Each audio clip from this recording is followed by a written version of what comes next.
Danas će, moji dragi gledatelji, značajno pomoć jer daću vam nevjerojatno bitne informacije kako ćete liječiti najbolje način najgore bolesti kralježnice. Mi danas jako dobro znamo da više nego ikada u povijesti, a ja bi to trebao znati nakon 25 godina rada, da ljudi oboljevaju stravično bolesne kralježnice. Nažalost, mi svi nešto pogrešno radimo i zato smo u toliko velikom problemu. U najvećem broju slučajeva ignorirate vaše tegobe, liječite ih specijalno recimo kemijskim lijekovima koji tu nisu da vam riješe problem i onda na dugi vremenski period, nakon par mjeseci, vi završite u teškim kroničnim problemima. Današnja emisija ću vam reći koji vitamin vam tu značajno može pomoći, gdje ga imate, u kojim namirnicama, reći ću vam točne preporučene dnevne doze i čak ću vam preporučiti koji moj osobni je favorit dodataka prehrani koje trebate uzimati da u kratkom vremenskom periodu značajno poboljšate svoje stanje. Ajmo prvo, moji dragi gledatelji, krenuti od toga zašto imate bolesnu kralježnicu i koji su broj 1 uzroci da vaša kralježnica pati. Ja ću vam reći što je u potpunosti sigurno iz moga iskustva, dva problema sa kralježnicom su uzroci preko 90% svih vaših bolova, utrnutosti, žarenja i sl. Prvi će biti problemi sa upalom živca. Svi jako dobro znate da vama iz cijele kralježnice živci izlaze za sve dijelove vašega tijela. Najgora bolest kralježnice je nešto što se naziva išias ili išialgija, to je bolest donjeg dijela leđa i glavni problem će uvijek naravno biti pritisak na živac koji se naziva išiatikus. Ali bilo koji dio vaše kralježnice može se dogoditi da iz bilo kojih razloga imate upalu živaca. I onda šta želimo raditi? Želimo unositi u tijelo minerale, vitamine, nutrijente koji ciljno djeluju na brzo rješavanje upale živaca. Drugi problem će naravno biti artrotske promjene u vašim leđima. Što ste stariji, tim je gore. Današnji mladi već sa 20-30 godina imaju artrotske promjene leđa. Vi stariji ste nekada imali to sa 50, 60, 70 godina. Danas klinci sa 20 godina imaju bolesnu kralježnicu.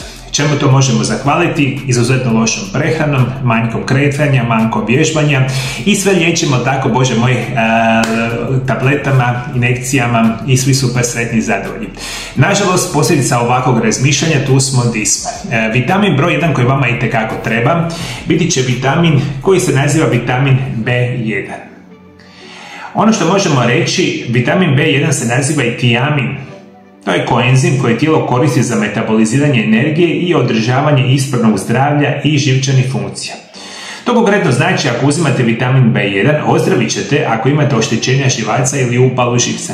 Prevedeno znači, sva skupina vitamina B skupine su ključni za vaša leđa. Specijalno su ključni za vaše upale živaca. I u velikom broju slučajeva imate nedostatak vitamina B u vašoj tijelu i još imate upalu živca i situacija se rapidno pogoršava. Ako želite rješavati upalu vašega živca, vama trebaju vitamini B skupine, specijalno vitamin B1. Što trebate znati o vitaminu B1? Osim što štiti živce i mozak, on je potreban za proizvodnju energije iz glukoze, za prijenos električnih poruka u živčanim i mišićnim stanicama, uključujući srce te za proizvodnju crvenih krvnih stanica. Potreban je za sintezu nekih važnih aminokiselina i igra ulogu u probavi.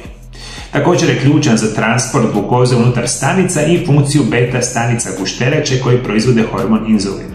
Što ga čini vrlo važnim za osobe sa dijabetesom. Vitamin B1 se brzo gubi iz tijela kroz bubrege i većina ljudi ima samo zalihe dovoljno za možda nekoliko tjedana. Ključ je da shvatite, moji dragi gledatelji, prvo i osnovno, preko 90% osoba ima nekakav kroničan nedostatak nutrijenata. Zašto mi imamo kroničan nedostatak nutrijenata? To je apsolutno sasvim jednostavno. Jedući lošu hranu desetljećima, a ja mislim da se svi možete složiti da ovo sve što mi danas jedemo da je jako loše, normalno da vi u vaše tijelo ne ubacujete niti minerale, niti vitamine koje vama svaki dan trebaju. Mi danas znamo po zadnjim studijima da naše tijelo optimalno radi tijekom jednoga dana.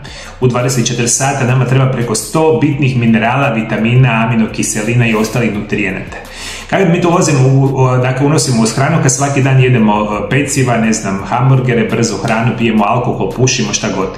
I onda loš način života još navučemo sa enormnim korištenjem kemijskih lijekova da smo tu gdje jesmo. Ključ je da shvatite, dakle, ako želite popraviti vaša bolesna leđa, jedan od onih vitamina koji će vam ključnu ulogu igrati biti će vitamin B1. Preporučena doza za odrasle u dobi od 19 do 50 godina, 1 mg za muškarci i 0,8 mg za žene. Općenito što više jedete ugljikohidrata, potrebno je vama više vitamina. Ljudi koji piju velike količine kave ili čaja koji uništavaju tiamin mogu imati manjak tiamina. Ostali uobičajeni uzroci nedostatka tiamina uključuju stres koji brzo troši zalihe vitamina i pijenje previše alkohola što ometa metabolizam tiamina.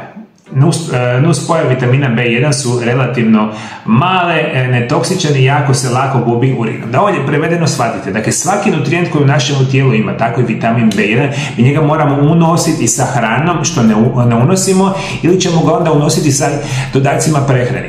I onda dolazimo opet do velikog problema.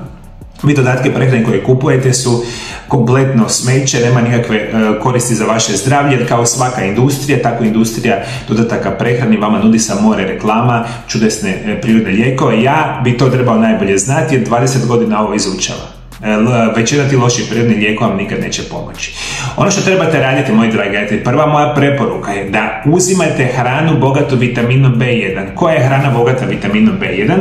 To će biti nutritivni kvasac, alge, spirulina, klorela, sjemenke suncokreta, makadamija orasi, crni orah, leća, soja, mornarski grah, grašak, goveđa jetra, šparoge, propolica, pastrva, losos, tuna, plave dagnje, organska govedina, svinjetina, batat, ječam, kukuruz su najbolji izvori vitamina B1 u hrani.